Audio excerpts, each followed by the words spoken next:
যেটা প্রথম দরকার সেটা হচ্ছে যে কন্টেন্ট অফ দ্য ফিল্ম অনুযায়ী আমার মনে হয় যে প্রথম মেজারমেন্ট যেটা আমি করার চেষ্টা করি সেটা হচ্ছে যে কতটুকু বা তার কত পার্সেন্টেজ আমার আন্ডারলাইন করা দরকার থ্রু মিউজিক।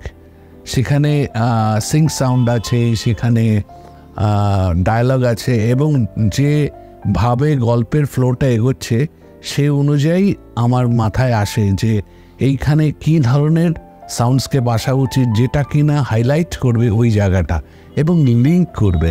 এবং একটা জিনিস আমার ভীষণভাবে ইম্পর্ট্যান্ট মনে হয় যে সিং সাউন্ডকে অনেক সময় আমরা খুব একটা বেশি ইম্পর্টেন্স দিই না, কিন্তু Singh sound could be treated as background music sometimes, এবং সেই অনুযায়ী কী যাচ্ছে আগে, কী যাচ্ছে পরে, কী যাচ্ছে সেটার মধ্যে একটা সাজুজ্য রেখে মিউজিক রিয়েলি দরকার কি না সেটা বুঝে করা উচিত। আমি যেভাবে করি, আমি খুব সাবডিউড মিউজিক পছন্দ করি, খুব লাউড নয়।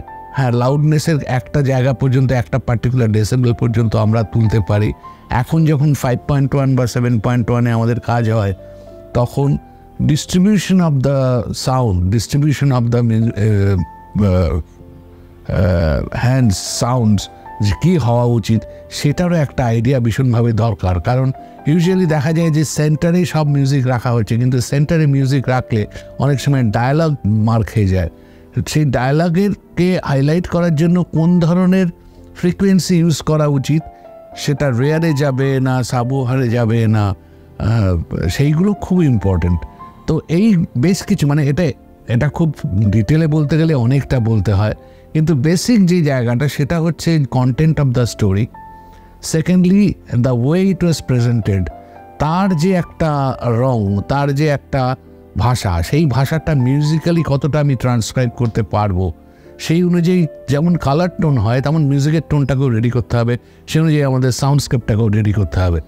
তারপরে ধরুন কী প্রপোর্শনে আমি মিউজিকটা করব, কোন হ্যান্ডস ইউজ করব, কোন ইনস্ট্রুমেন্ট ইউজ করব, যেটা কিনা ডায়ালগ এবং গল্পটাকে এগিয়ে নিয়ে যাওয়ার জন্য আন্ডারলাইন করা যায়।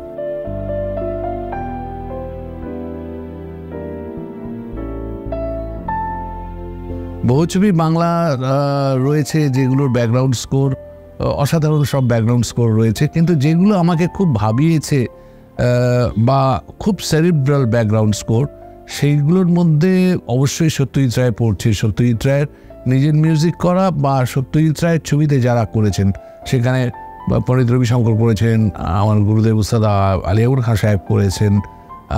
তো সেইগুলো যে প্লেসমেন্ট অফ পিসেস এবং ফিল্মের সঙ্গে সেটা এত মিলে গেছে, তার আগে পরে যে গ্যাপ, সাইলেন্স রেখে কোন জায়গাটা কতটুকু, সেইগুলো আমাকে বেশি অ্যাট্রাক্ট করেছে। যেমন সত্যজিৎ বাবুর নিজের ছবি, নিজের ব্যাকগ্রাউন্ড করা জয়বাবা ফেলুনাথে এখনও আপনাদের মনে আছে যখন ওই বেনারসের গলিতে ঠাকুর বানান উনি যখন মারা যাচ্ছেন, গলির একটা দিক থেকে ওরা তিনজন যাচ্ছেন, ওই জায়গাটা থেকে কিন্তু অনেকে ভাবতে পারেন ওই জায়গাটা থেকে একটা অ্যাম্বিয়েন্ট কিছু একটা আসবে, অর্থাৎ কিছু ঘটতে যাচ্ছে। উনি কোনো মিউজিক দেননি। যে মুহূর্তে ওই অ্যাক্রস দ্য গলি হঠাৎ দেখা গেল যে ওই ঠাকুর যিনি বানাচ্ছিলেন তার পিঠে ছুরিটা লেগেছে, সেইখান থেকে কিন্তু উনি এন্ট্রিটা নিয়েছেন, এবং ওই এন্ট্রিটা নেওয়ার পরে কিন্তু ছোট্ট জায়গা পুরো জিনিসটা একটা সামেশনে এমন একটা ইম্প্যাক্ট হয়েছে, সেইটা আমার কাছে ভীষণ হন্টিং লেগেছে। যে একজন মানুষ কী করে এটা ভাবতে, ওরকম একজন কম্পোজার ভাবতে পারলেন যে আগে কোনো রকম ইন্ট্রোডাকশান নেই, হঠাৎ করে ওই জায়গাটা একটা ছোট্ট, কিন্তু তার ইম্প্যাক্ট এত বড় হলো। কিংবা ধরুন বাংলা ছবির মধ্যে তপন সিনহার ছবির ব্যাকগ্রাউন্ডও আমার অনেক ছবির খুব ইন্টারেস্টিং লেগেছে। যেমন গল্প হলেও সত্যি, উনি নিজে মিউজিক করেছেন, তাতে একটা হোল টোন স্কেলের একটা উনি ব্যাকগ্রাউন্ড করেছিলেন, যেটা রবি ঘোষের যে ক্যারেক্টারটা, সেই ক্যারেক্টারটাকে বোঝানোর জন্য ওটা একটা থিম ছিল। সেইটা আমার কাছে খুব ইন্টারেস্টিং লেগেছে। যখনই উনি ওই রবি ঘোষের ক্যারেক্টারটা আসছে তখন একটা হোল টোন স্কেল বাজছে। এছাড়াও অনেক জায়গা আছে বাংলা ছবিতে। আশিস দা, আমার গুরুদেবের ছেলে, ওস্তাদ আশিস খান সাহেব তপন সিনহার যৌতুকগৃহের মিউজিক করেছেন, যৌতুকগৃহ খুব ইন্টারেস্টিং, প্রচুর পিসেস আছে। কিংবা জিন্দেরবন্দিতে আলিবর খান সাহেব মিউজিক করেছেন। এখন আমরা ভাবতেই পারি না একটা হর্স রাইডিংয়ের জায়গায় উনি শরৎ দিয়ে একটা করেছেন, ইম্প্যাক্ট করেছেন। ঠিক মনে হচ্ছে একটা মানে অন্তত 100টা ইনস্ট্রুমেন্ট বাজছে, একটা অর্কেস্ট্রেশন হচ্ছে। তো এরকম খুব অল্প ইনস্ট্রুমেন্ট দিয়ে ওরকম ইম্প্যাক্ট, এটা ভাবাই যায় না। আরও অনেকেই আছেন আমার খুব ফেভারিট। তামাস গবিন নিহালনির, তার মিউজিক করেছেন বনরাজ ভাটিয়া। ওটা অসাধারণ কাজ, অসাধারণ। বনরাজ ভাটিয়ার যে কোনো ব্যাকগ্রাউন্ড স্কোর আমার খুব ভালো লাগতো। সেখানে উনি এমন এমন ইনস্ট্রুমেন্ট ইউজ করেছেন, এমন এমন জায়গায় ইউজ করেছেন, খুব আনকনভেনশনাল কিন্তু ভেরি এফেক্টিভ। বিবি কারণ করেছেন একদিন প্রতিদিনের অসাধারণ ব্যাকগ্রাউন্ড। এবং বিবি কারন্তের যে হিস্ট্রি, উনি নাটকের কাজ করতেন, ফিল্মের কাজও করেছেন। ওনার মধ্যেও ওই ব্যাপারটা আমার ভীষণ ভালো লাগতো যে অসাধারণ ডাইরেক্টরের সঙ্গে মিলেই তো একটা প্রোডাকশন তৈরি হয়। সেই জায়গাগুলো খুব ইন্টারেস্টিং লেগেছে। এরকম ধরনের অনেক ছবির ব্যাকগ্রাউন্ড আমি দেখেছি। যে কমার্শিয়াল ছবির কথা যদি বলেন, হেমন্ত মুখোপাধ্যায়ের ব্যাকগ্রাউন্ডের আমি বাজিয়েওছি তরুণ মজুমদারের ছবি। তরুণ মজুমদারের মতো এত সাকসেসফুল কমার্শিয়াল ছবি খুব কম হয়েছে ওনার মতো একজন ফিল্ম মেকারের। তো তনুবাবুর যে ছবির ব্যাকগ্রাউন্ডে আমি দেখেছি যে proportion of the background score, সেখানেও হেমন্তবাবু কি অদ্ভুতভাবে ওটাকে বলতেন যে একটা প্রিলিউড, একটা টাইটেল মিউজিক হচ্ছে অনেক বড়, খুব শুনতে খুব ভালো লাগছে। উনি এমন একটা পয়েন্ট নিয়ে বললেন যে শোনো, এখন এই জায়গাটা যখন এত মিউজিক করছো, এই মিউজিকটার সময় লোকজন তখন এসে বসবে, চেয়ারের আওয়াজ হবে, এত কিছু লাগবে না, ওটা অনেক কমিয়ে দাও, ওটা সিং সাউন্ড দিয়ে দাও, আর যখন কিছুটা পর থেকে মিউজিকটাকে আনো। এবং সত্যি তাই দেখা যাচ্ছে যে প্রথম পার্টটা সিং সাউন্ড, তারপর থেকে মিউজিকটা আসছে, তখন সেটেল ডাউন হয়ে যাচ্ছে, লোকজন এসে বসে তারা ইনভলভ হচ্ছে ফিল্মের মধ্যে। এরকম প্রচুর কিছু কাজ, মানে আমি বলতে গেলে এখন প্রচুর ছবির কথা মনে পড়বে, কিন্তু এইগুলো আমাকে ভীষণ ভাবিয়েছে যে প্র্যাকটিক্যাল এক্সপিরিয়েন্স একটা ফিল্ম মিউজিক করার জন্য কি কি দরকার। তারপরে তো নিজের চিন্তা, নিজের কল্পনা, ডাইরেক্টর কি চাইছেন, ডাইরেক্টর কীভাবে প্রেজেন্ট করতে চান, সবটা মিলেই কিন্তু একটা ব্যাকগ্রাউন্ড মিউজিক তৈরি হয়।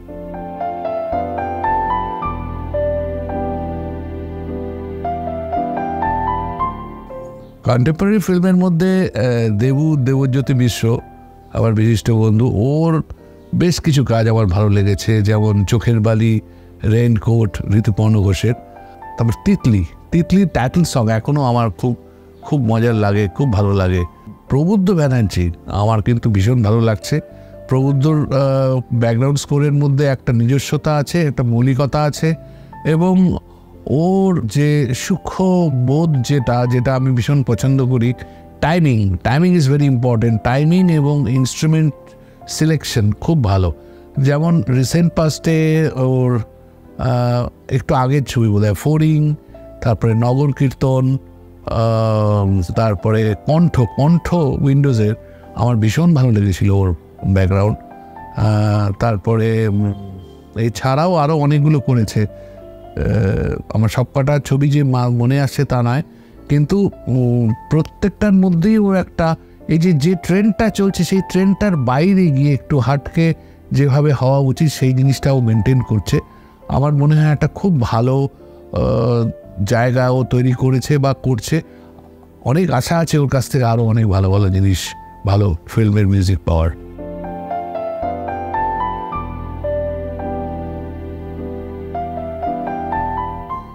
সাইলেন্সের একটা বিরাট ইম্পর্টেন্স আছে ছবিতে। তার কারণ হচ্ছে যে এটা অনেকটা একটা মানুষের ক্যারেক্টারের মতো, কেউ খুব উচ্ছল, কেউ খুব ধীরে চলে, কেউ আস্তে কথা বলে, কেউ জোরে কথা বলে। তো সিনেমার যে গতি তার কন্টেন্ট অনুযায়ী, স্টোরি অনুযায়ী, সেই অনুযায়ী দেখতে গেলে অধিকাংশ সময় আজকাল একটু মাঝে মাঝে আমার মনে হয় যে একটু বিজি লাগে আমার মিউজিকগুলো, মানে সাইলেন্সটা কম, প্রত্যেকটা জায়গায় প্রত্যেক লাইনের মিউজিক খুব একটা দরকার নেই। আর সাইলেন্স যেটা করতে শেখায়, ভাবতে শেখায় মানুষের, যে ঘটনাটা ঘটছে সেটাকে রেজিস্টার করার জন্য, সেই জায়গাটাকে আমি যদি মিউজিক্যালি খুব লাউড আরও বেশি হন্ট করিয়ে নিই, তাহলে তার যে ইম্প্যাক্টটা, সেই ইম্প্যাক্টটা অনেক সময় খাটো হতে পারে। সেই জন্য সাইলেন্স এমন একটা জায়গা, যেটা আমি সত্যজিৎ রায়ের ছবিতে, সত্যজিৎ রায়ের করা ব্যাকগ্রাউন্ডে দেখেছি, যে অদ্ভুতভাবে সাইলেন্স, তারপরে এমন একটা জায়গায় মিউজিকটা আসছে যে জায়গাটা মনে হচ্ছে যে সবকটাকে ও মানে জুড়ে দিচ্ছে।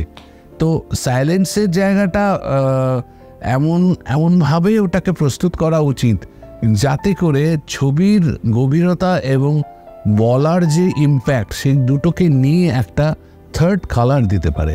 সুতরাং silence is very important for background music.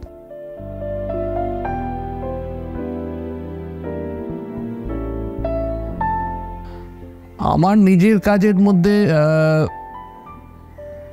বিশেষভাবে মনে রাখার মতো অনেকগুলো কাজ আমার নিজের মনে হয়েছে। আমার নিজের কাজে সবসময় কখনোই আমি খুব একটা খুশি হই না, কিন্তু তার মধ্যে যতটুকু স্যাটিসফ্যাকশন, মোস্টলি আমি শৈবাল মিত্রের কাজ করেছি, যতগুলো ছবি করেছে। ওর প্রথম যে ডকুমেন্টারি ছিন্নপত্রের দেশে, রবীন্দ্রনাথের ছিন্নপত্রের দেশে যেটা হয়েছিল, প্রায় 1 ঘন্টার উপরের একটা ডকুমেন্টারি, খুব খেটে করেছিল, আমরাও চেষ্টা করেছিলাম। সেটা আমার একটা খুব উল্লেখযোগ্য কাজ, একটা ডকুমেন্টারি। আর ফিল্ম তো অনেকগুলো করেছি, সজারুল থেকে শুরু করে আরও অনেকগুলো। ওর যে রিসেন্ট যেটা আমার ভীষণ মনে লেগে আছে, যে কাজটা করে খুব মজা পেয়েছি, সেটা হচ্ছে হোলি কনস্পিরেসি, যেটা নাসিরুদ্দিন শাহ এবং সৌমিত্র চট্টোপাধ্যায় ছিলেন। এটা থেকে অনেক কিছু শিখেওছি, যে সাবজেক্ট ম্যাটারটা ছিল, এবং শৈবালের সঙ্গে আমার একটা অদ্ভুত ওয়েভলেন্থ ম্যাচ করে। ও যেটা চায় ও আমাকে ভালো বোঝাতে পারে, আমিও কিছুটা এতদিন ধরে কাজ করে বুঝতে পারি যে ও এক্স্যাক্টলি কী চাইছে। ওর মধ্যেও একটা মিনিমালিস্টিক অ্যাপ্রোচ আছে, যেটা আমি ভীষণভাবে চাই। আর একটা ছবি আমার, ওর কাজ নিয়ে আমার খুব মানে মনে আছে, যে এই কাজটা নিয়ে অনেক জায়গায় সারা মানে এর দেশে তো বটেই, বাইরেও মিউজিক নিয়ে আলোচনা হয়েছিল। সেটি হচ্ছে যেটা বিনোদ বিহারীর উপরে বেস করে যে ফিকশনটা করেছিল, চিত্রকর, যেটাতে ঋতিমান চট্টোপাধ্যায় এবং অর্পিতা ছিলেন ওটাতে। ওই ছবিটার কাজ করে আমার খুব ইন্টারেস্টিং লেগেছে।